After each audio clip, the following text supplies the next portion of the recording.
I'm going to say a few words about two research projects I've had with Jean-Noël Kapferer and Jean-Louis Chandon. Both of them are about the same topic, which is the minimum price of luxury. So let me explain why this problem is important. Luxury is a very important sector. Everybody knows about luxury. In fact, if you think about the word itself, in almost all languages in the world, in almost all countries, the word designating it is luxury, which comes from Latin. So luxus was a Latin word used by Cicero and Virgil more than 2,000 years ago.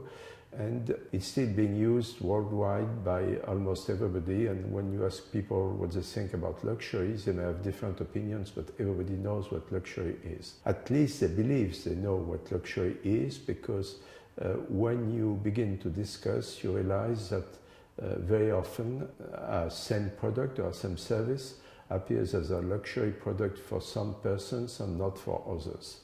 If you take concrete examples, if you think of hotels, there are luxury hotels and there are hotels that are not luxury, but where is the limit between the two? It's not obvious. If you think of a watch, some watches are clearly luxury watches, some watches are not luxury, but where is the limit, where is the frontier? It's a difficult question to answer, and people are very often tempted to ask an expert, a guru, an executive from a luxury company to tell them where the limit is. But in fact, the approach we had was rather to ask consumers about it. After all, consumers are buying the luxury products, and so they should be the ones defining whether it's a given product or a given service is luxury. So if you try to look at where the limit of luxury is, you may think of using features of the different products. For example, if you wanted to define what is a luxury hotel, you may think of a very large room, you may think of very good service, you may think of additional amenities that are offered in the hotel. But if you want to define what is a luxury watch, then you would have to use completely different features of the watch. So it's very difficult to find features that could be used across all luxury products to define what is luxury and what is not luxury. So what we decided to do was to rely on one common factor, which is price. The idea being that everybody agrees that a luxury watch or a luxury hotel is very expensive, and that a non-luxury watch or hotel is not very expensive. But then where do you put the limit? Where is the price limit between an expensive hotel and a non-expensive hotel, or an expensive watch or a non-expensive watch? So that was the starting point for this project, which was to ask consumers, actual consumers, what they thought was the minimum price of luxury.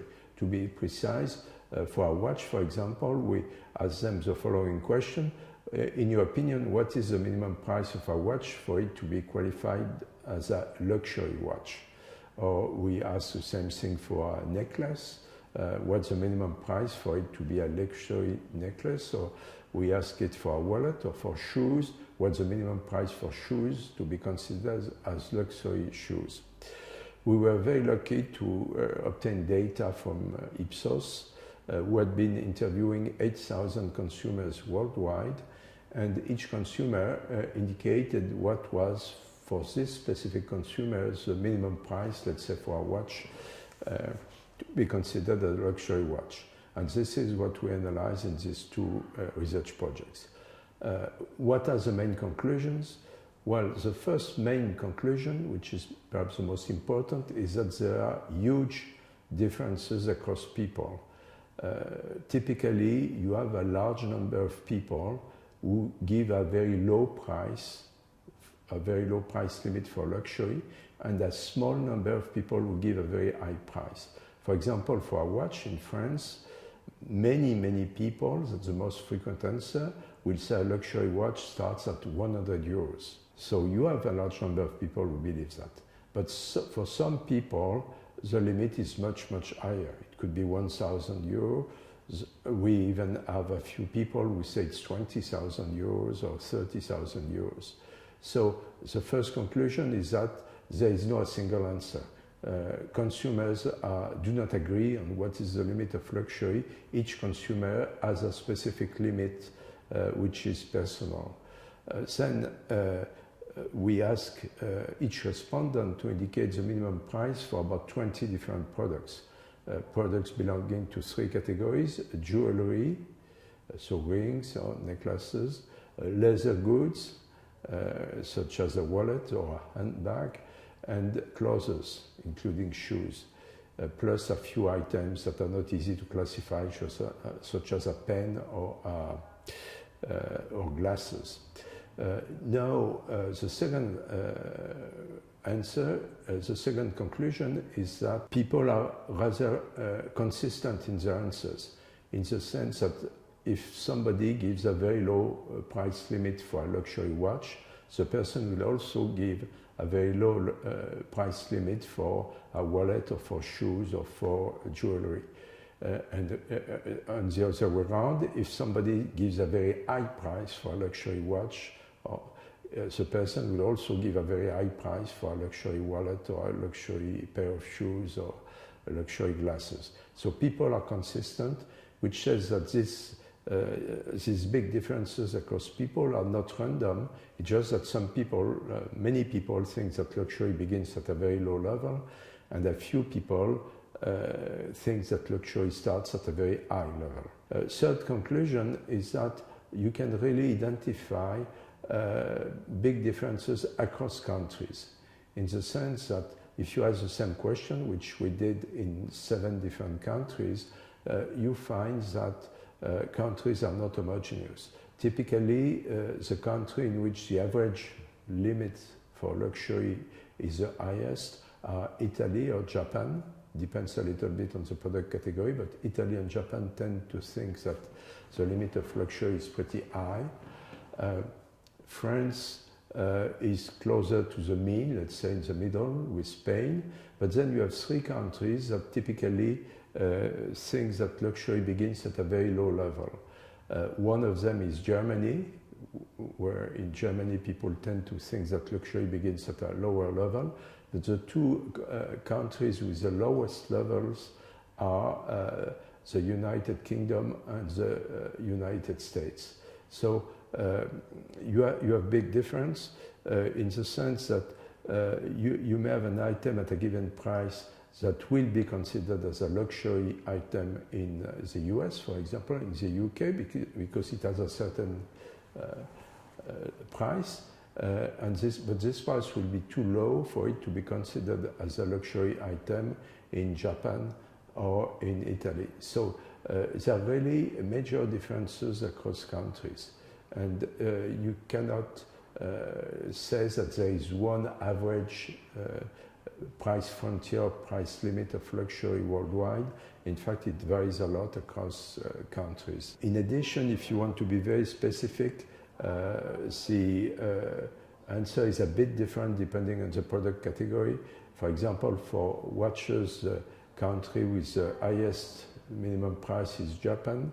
But if you look at leather goods, strangely enough, Germany is a country which puts the limit at the highest level, but the limits for leather goods are much lower, of course, in terms of price than the limits for jewelry or watches. So these are the main conclusions. What can you derive from that in practical terms? The first thing is that very strongly you should not believe that there is this notion of real luxury and non-luxury or in the eyes of the consumers. I think all the consumers believe that there is a limit for luxury, and they may think that they buy luxury.